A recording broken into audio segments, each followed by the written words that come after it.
Today's video is going to be about fixing a vintage colonial sure snap pocket knife. That episode's coming right up.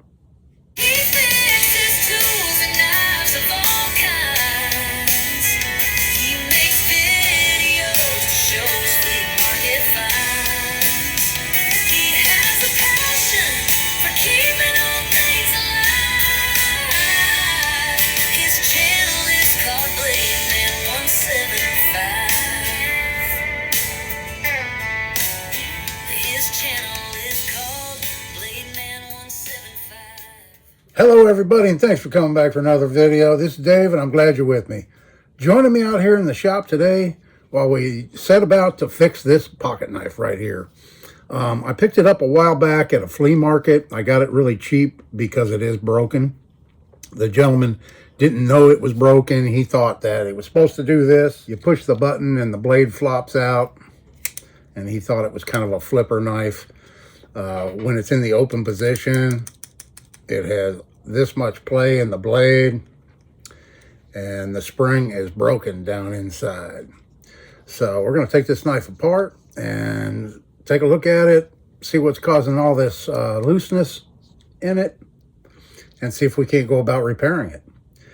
This is a third generation colonial sure snap, probably made between 1950 and 1955. It kind of looks like celluloid, but they did not use celluloid for the handles on these. It's some form of a plastic. And it's not in too bad a shape. It's not really cracked or anything. It just has some scuff marks and stuff on it. So, and the blade's not in too bad a shape. It just has a broken spring and a lot of play in it.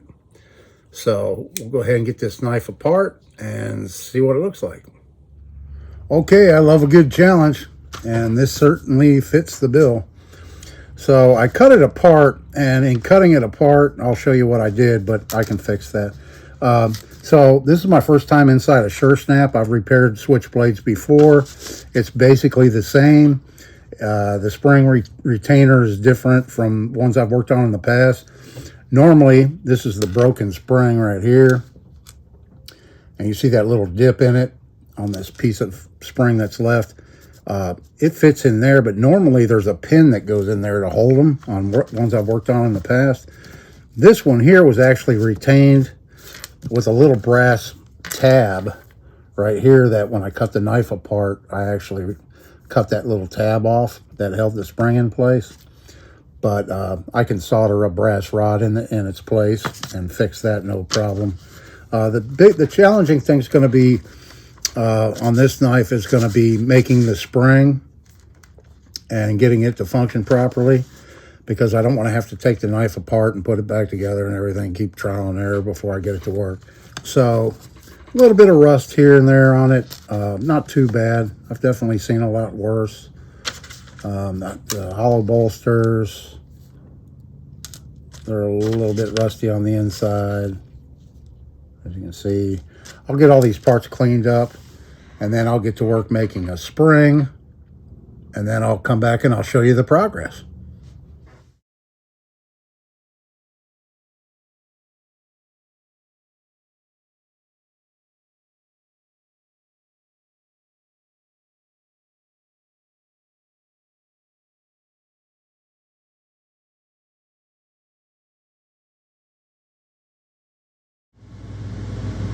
Okay, I thought I'd show you this before I pin this thing back together again, and then I won't be able to explain it to you. So I finally, on my third attempt for springs, this was the first spring I made, way too weak. It opened, but it was very slow. Second one, I used a flat spring right here that I made, and it kind of worked, but it still was very weak. So I used a bigger diameter piece of spring here, and I flattened it somewhat to provide some clearance, because there isn't a whole lot of clearance inside this thing when you get it together. So there's the pin I soldered on to hold the spring in place. So in case you're working on one of these and it has a broken spring, I'll get this together and we'll find out if it works, and then if it does, that's kind of what you want your spring to look like. Just like that right there.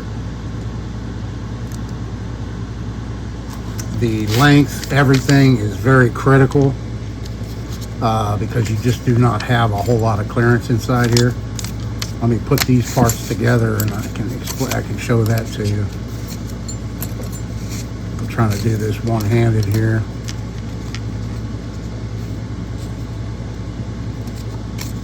Oh, and another thing too I wanted to explain. On your lockups on this, I filed this a little bit deeper here on the very end. So it locks in this groove right here when it's closed, and it locks in this one when it's open.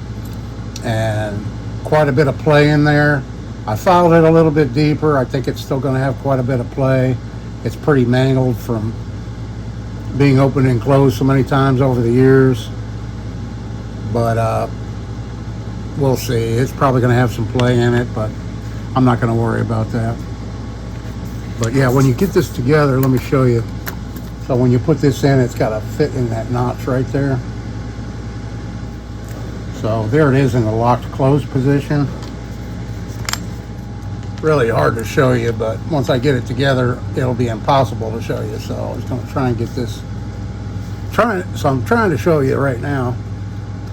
But basically, there it is. You want to make sure that this end is thin enough to fit right in this little tiny gap right here. That's all the room you have when the spring is collapsed. So right there you can kind of see how much room you have. Not a whole lot to play with. So hopefully this modification to the spring, thinning it down like I did, will work. Here's the broken piece, and it was fairly thin. So this one is a little bit stouter, but it's probably about the same thickness at the very end as the old original one. So I'll get this thing pinned together and we'll try it out. Okay folks, I got this vintage Colonial Sure Snap pocket knife done, and here it is. Got it all pinned back together, and the lock is working perfectly. Slide that down, push the button, and out she pops. The spring, you can kind of see. Let me turn my other light on so you can see better. So maybe you can get a shot of the spring down inside there. You can see my little retainer post that I soldered in place. And it still has some play in the blade. I don't think it has as much as it did have. So it definitely made it better doing that little bit of filing that I did. But I'm happy with how it turned out. These are kind of tedious to work on. If you've never worked on one before, especially. I actually went to work on some other knives in between. I only pinned it together once with a spring that didn't work. The other times I just clamped it together and tested it. So I only had to cut the pins once, and then when I did that final modification to that spring, I clamped it together and it seemed to be functioning really well.